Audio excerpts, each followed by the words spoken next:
বিয়ে শাদী পর্যন্ত করি নাই, কারণ আমি দেশের জনগণের জন্য কাজ করতে চাই। দেখো না মাহফুজকে ভালোবাসা, মাহফুজকে ভালোবাসে কতটুকু দেখো।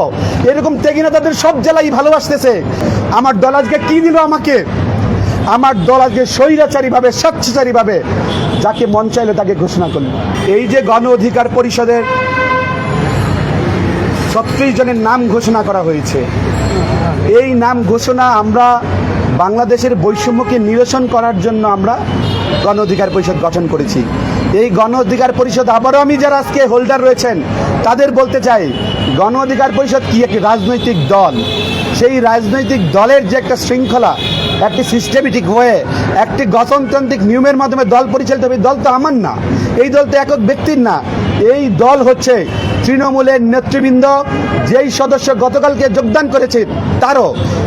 আপনারা জানেন এই গণ অধিকার পরিষদের তৈরির ইতিহাস 2018 সালে কোটা সংস্কার আন্দোলন থেকে। সেই সময় সংগঠনের নাম ছিল বাংলাদেশ সাধারণ ছাত্র অধিকার সংরক্ষণ পরিষদ। ঢাকা বিশ্ববিদ্যালয় সহ 7 কলেজ সহ জগন্নাথ বিশ্ববিদ্যালয়, জাহাঙ্গীরনগর বিশ্ববিদ্যালয়, বিভিন্ন বিশ্ববিদ্যালয়ের কতিপয় এক ঝাঁক মেধাবী তরুণের মাধ্যমে এই সংগঠন তৈরি হয়েছিল। অত্যন্ত পরিতাপের বিষয়, আজকে অনেক নেতৃবৃন্দ এই সংগঠন থেকে নাই হয়ে গেছে। সেইটা আমাদের বিভিন্ন ত্রুটি বিচ্যুতির কারণে। ঢাকা বিশ্ববিদ্যালয়ে মেধাবী তরুণ অনেক শিক্ষার্থী আমাদের সাথে সম্পৃক্ত ছিল, তারাও সংগঠন ছেড়ে চলে গেছে। সেই ত্রুটি আমাদেরকেও বহন করতে হবে। আমাদের ত্রুটি ছিল, আমাদের বিচ্যুতি ছিল, সেই ত্রুটি বিচ্যুতির কারণে আমরা সংগঠনের এই ধরনের নেতৃবৃন্দদেরকে ধরে রাখতে পারি নাই। সংগ্রামী সাথী ও বন্ধুগণ, আজকে আমাকে এক মিডিয়ায় সাক্ষাৎকারে জিজ্ঞেস করলো, আপনি যে এইভাবে সারা দেশে ভাইরাল হলো, আপনার প্রেস্টিজে কতটুকু আঘাত লাগলো, আপনার পরিবার কিভাবে নিচ্ছেন? পরিবারের কথা মাথায় আসলে কলিজা ফেটে যায়।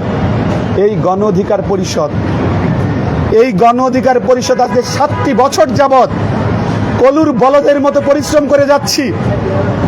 আমাকে ইউএসএ মহিবুল ভাই ওনার ভাতিজিকে বিয়ে করার জন্য পর্যন্ত, লাইফ সেটেল করার পর্যন্ত ইউএসএর উহিউ শহরে আমাকে নেয়ার জন্য পর্যন্ত প্রচেষ্টা চালিয়েছিল। কিন্তু আমরা রাজনীতি করি দেশের জন্য, দেশের মানুষের জন্য, জনগণের জন্য। সেই যুক্তরাষ্ট্রের বিবাহ, সেই যুক্তরাষ্ট্রের বিলাসবহুল জীবনযাপন থেকে পর্যন্ত নিজেকে সরিয়ে নিয়ে এসে শুধু দেশের মানুষের জন্য গণ অধিকার পরিষদের হয়ে কাজ করার জন্য আজকে সেই পথ ছেড়ে দিয়েছি। সেই বিয়ে শাদী পর্যন্ত করি নাই, কারণ আমি দেশের জনগণের জন্য কাজ করতে চাই। আমার দল আজকে কি দিল আমাকে? আমার দল আজকে স্বৈরাচারী ভাবে, স্বেচ্ছাচারী ভাবে যাকে মন চাইলো তাকে ঘোষণা করল। আমার এলাকায় আজকে বিক্ষোভ মিছিল হচ্ছে বারবার। কেন্দ্রীয় নেতৃবৃন্দ, শীর্ষস্থানীয় নেতৃবৃন্দরা ফোন দিয়ে বলে আপনাকে সুকোজ করা হবে, আপনাকে অব্যাহতি দেওয়া হবে। ভাই এত হুমকিতে দেখো না মাহফুজকে ভালোবাসা, মাহফুজকে ভালোবাসে কতটুকু দেখো। এরকম তেগিনা তাদের সব জেলায় ভালোবাসতেছে।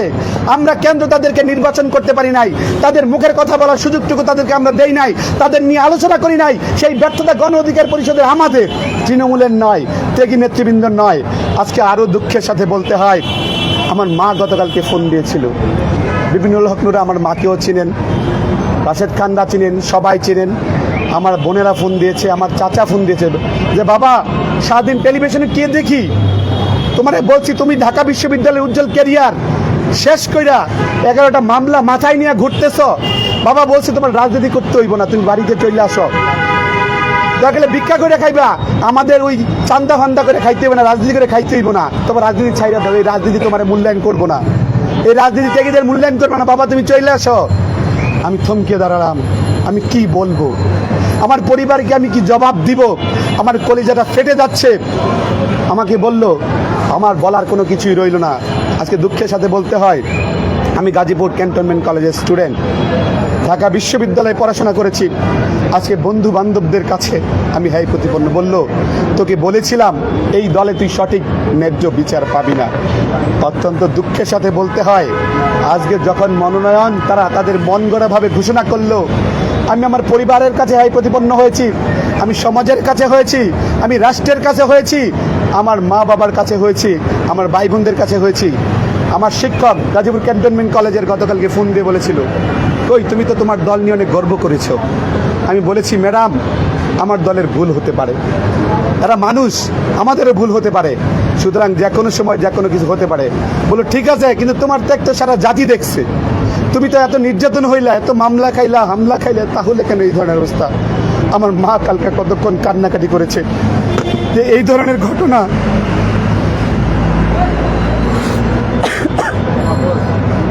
যে এই ধরনের কর্মকাণ্ড, বাবা তোমার আর রাজনীতি করা লাগবে না। আমি সবিনয়ে আজকে আপনাদের মাধ্যমে দেশবাসীকে বলতে চাই, গণ অধিকার পরিষদ জনগণের আশা আকাঙ্ক্ষা ভালোবাসার রাজনৈতিক দল। এই দলের যে বৈশিষ্ট্য, গণতন্ত্রকে পুনরুজ্জীবিত করা, এই আওয়ামী ফ্যাসিবাদের বিরুদ্ধে আমরা লড়াই করেছি, সংগ্রাম করেছি। আজকে হয়তো আমি শোকাগ্রস্ত, কিন্তু এই শোককে শক্তিতে রূপান্তরিত করে বলতে চাই, যারা আজকে এই ট্রাক নামক প্রতীককে অবৈধভাবে কারো হাতে তুলে দিয়েছে, অবৈধভাবে যদি কোনো নেতা, কোনো টেন্ডারবাজ, চাঁদাবাজ, লুটতরকদের কাছে দেওয়া হয়, অপবিত্র হাতে তুলে দেওয়া হয়, তাদের স্থান ওই এরিয়াতে হবে না, তাদেরকে সেই জায়গায় রুখে দেওয়া হবে।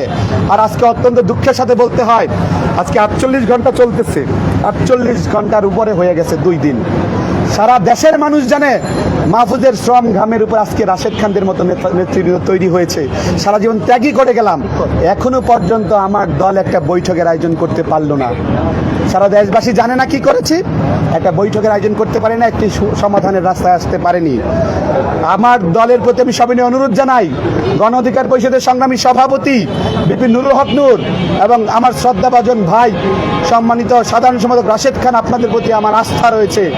আপনারা অচিরেই আগামীকাল সকাল 10টার মধ্যে আপনারা আমাকে ভিক্ষা দিবেন। আমি ভিক্ষা চাই না, আজকে তৃণমূলের নেতৃবৃন্দরা ভিক্ষা চায় না, তারা তাদের অধিকার বঞ্চিত থাকলে অধিকার বাস্তবায়ন চায়। সকলের অধিকারকে আপনারা ফিরিয়ে দিবেন এবং সকাল 10টার মধ্যে সুষ্ঠু একটি সুরাহা এই আপামর জনগণ, সারা দেশের জনমানুষ এবং তৃণমূলের নেতৃবৃন্দের সন্তোষজনক জবাব আপনারা দিবেন। আর যদি না হয়, আগামীকাল সকাল থেকে এই রায়লরাজি কমপ্লেক্সের সামনে অবস্থান কর্মসূচি করব, মরবো, তবু অন্যায়ের কাছে বিন্দুমাত্র মাথা নত করব না।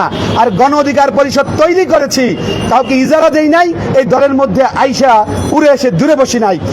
অনশন করব, অবস্থান কর্মসূচি করব, প্রয়োজন হলে দলের জন্য সর্বোচ্চ লড়াই করে এই গণ অধিকার পরিষদকে প্রতিষ্ঠা করব।